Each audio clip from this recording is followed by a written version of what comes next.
আজ বাড়িতে রান্না হচ্ছে শুক্তো, যে গরম পড়েছে।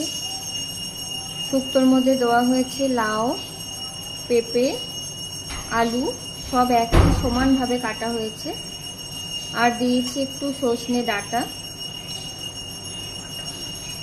পটল। তো এগুলো কিছুই জলে ভাপিয়ে হয়নি, সব সুন্দর করে ধুয়ে নেওয়া হয়েছে। আর আমার ভিডিওটা করতে একটু দেরি হয়ে গেল, তো তখন দেওয়া হয়েছিল কড়াইয়ের মধ্যে তেলের ওপর দেওয়া হয়েছে তেজপাতা আর চন্দনী মানে অনেকে এটাকে রাঁধুনিও বলে, তো এটাই দেওয়া হয়েছে। আর এর মধ্যে না যদি কাঁচা কলা থাকে সেটাও দেওয়া যেতে পারে, আমার কাছে নেই বলে আমি দিইনি। এবার এর মধ্যে দিয়ে দেবো নুন। আসলে আমার খুব ঠান্ডা লেগেছে তাই গলাটা একটু বসে যাচ্ছে। এর মধ্যে দিয়ে দেবো পরিমাণ মতো নুন।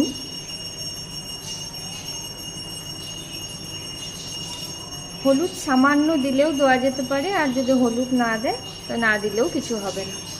আর দেব বড়ি ভেজে তুলে রাখবো, আর সেটাকে দেব। তো নুন যেহেতু দিয়ে দিয়েছি, এখন এটাকে আমি একটু ঢাকা দিয়ে দিই।